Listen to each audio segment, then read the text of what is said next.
Pemirsa, Jayco GVA5 raih Best Value Electric SUV Indonesia Automotive Awards 2026 yang digelar iNews Media Group.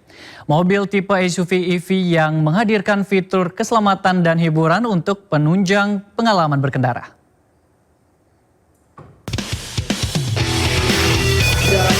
Jayco G5 EV meraih penghargaan Best Value Electric SUV dalam Indonesia Automotive Award 2026 yang digelar iNews Media Group pada Kamis 13 Agustus 2026.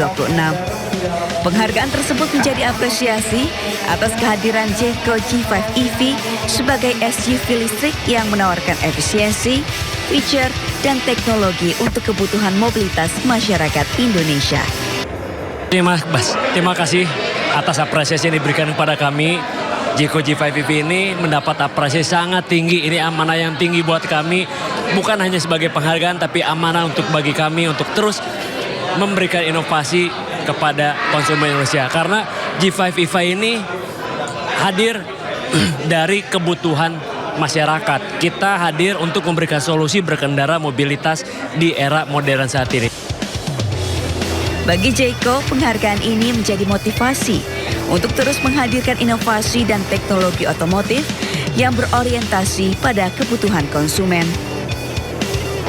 Jayco berharap ajang Indonesia Automotive Award dapat terus berkelanjutan sekaligus menjadi inspirasi dan penyemangat bagi industri otomotif untuk terus berkarya dan menghadirkan inovasi teknologi bagi masyarakat Indonesia. Dari Jakarta, Givo Morisco, Andri Setiawan, iNews melaporkan. Pemirsa, Presiden Prabowo Subianto menyampaikan pidato kenegaraannya dalam sidang tahunan MPR RI dan sidang bersama DPR dan DPD RI. Presiden Prabowo menyampaikan capaian kinerja lembaga-lembaga negara. Dalam pidatonya pagi ini, pemirsa, di Kompleks Parlemen Senayan, Jakarta, Presiden Prabowo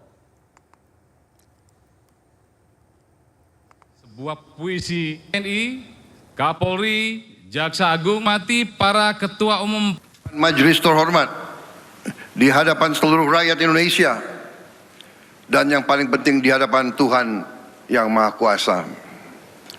Saya telah bersumpah akan menjalankan kepemimpinan negara dan bangsa dengan tulus dan jujur, mengutamakan kepentingan seluruh rakyat Indonesia, termasuk mereka yang tidak memilih saya. Tetapi dalam waktu kurang dari 2 tahun, kita telah buktikan bahwa dengan keberanian mengambil keputusan, dengan kerja keras, didasari oleh hati yang tulus, kehendak yang jelas, orientasi kepada rakyat, dan dengan gotong royong seluruh unsur bangsa, masalah-masalah yang selama puluhan tahun dianggap sangat rumit atau terlalu rumit dapat kita mulai. Sementara itu, pemirsa, sejumlah tokoh menghadiri sidang tahunan MPR dan sidang bersama DPR DPD Republik Indonesia di gedung MPR DPR RI, termasuk Presiden ke-7 Republik Indonesia Joko Widodo. Presiden ke-7 Republik Indonesia Joko Widodo tiba di gedung MPR DPR RI Senayan, Jakarta pada Jumat pagi. Jokowi satu-satunya mantan Presiden Republik Indonesia yang hadir di sidang tahunan dan juga sidang bersama DPR DPD RI tahun ini.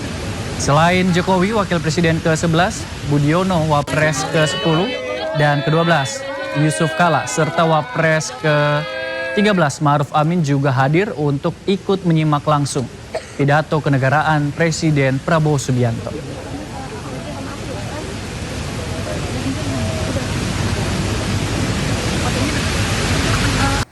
Sejumlah anggota parlemen dengan latar belakang publik figur menghadiri sidang tahunan MPR dan sidang bersama DPR DPD Republik Indonesia.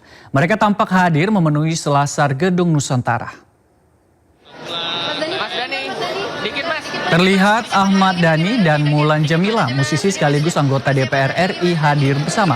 Disusul dengan anggota DPR Elfonda Mekel, musisi yang dikenal dengan nama Once Mekel. Selain itu, tampak juga publik figur lainnya seperti Nafa Urbah, Farel Bramasta, dan Nurul Arifin. Wakil rakyat dengan latar belakang musisi seperti Pasha Ungu dan Melly Guslo juga turut hadir. dikit-dikit ya semua sudah siap dan kebetulan panitianya dari DPD. Jadi ketua DPD dan sekjen DPD sudah bekerja siang dan malam sama seperti saya. Ada dinantikan nggak dari pidato presiden nanti? Ya karena belum mendengar saya tidak ada komentar. Kita dengarkan dulu ya. Dari pihak DPD sendiri mungkin bisa disampaikan Mas hari persiapan presiden seperti apa gitu. Apa yang didengar di dalam sidang kali ini Mas? Iya kita dengarkan dulu. Soalnya kalau belum mendengarkan.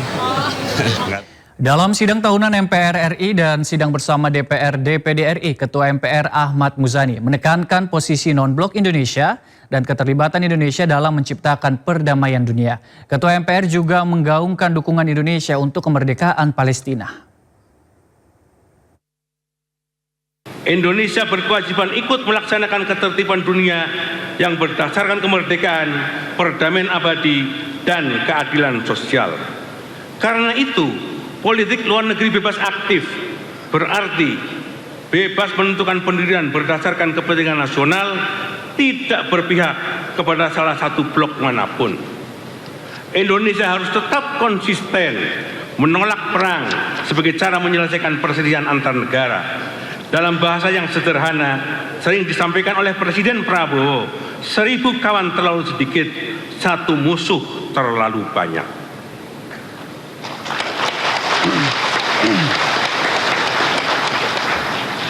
Serangan terhadap negara yang berdaulat tidak dapat dibenarkan.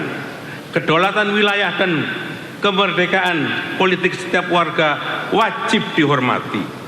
Tidak boleh ada negara manapun yang merasa berhak untuk menentukan nasib bangsa lain. Karena itu, melalui mimbar yang terhormat ini, kami menyerukan penghentian perang di kawasan Timur Tengah dan di belahan dunia lainnya. Mengutamakan diplomasi sebagai jalan untuk membicarakan semua perbedaan.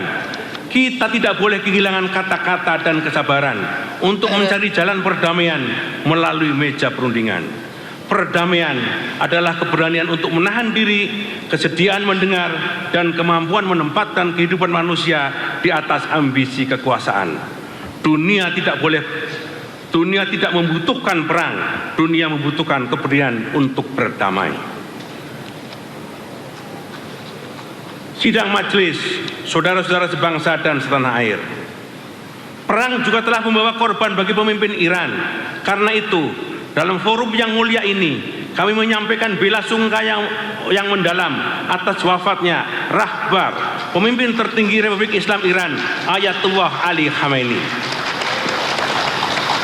Perkenankan pula kami menyampaikan bela sungkawa dan simpati yang setulus-tulusnya atas wafatnya Emir Qatar, Sheikh Hamid bin Khalifa Al Thani. Pemirsa, seorang pria mendatangi Bareskrim Polri dan mengaku siap ditembak di depan pengadilan jika ijazah UGM Jokowi terbukti asli.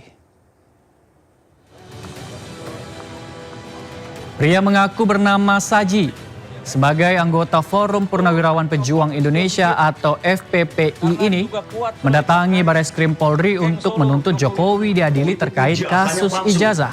Dalam pernyataannya, dia meminta persoalan ijazah Jokowi diselesaikan melalui proses hukum dan pembuktian.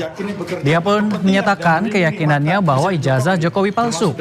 Pria tersebut bahkan mengaku siap menerima konsekuensi apabila pernyataannya terbukti keliru. Dalam buku putih KM 50 yang itu belum pernah diambil keterangannya, baik oleh perhatian dan ditindaklanjuti oleh Presiden maupun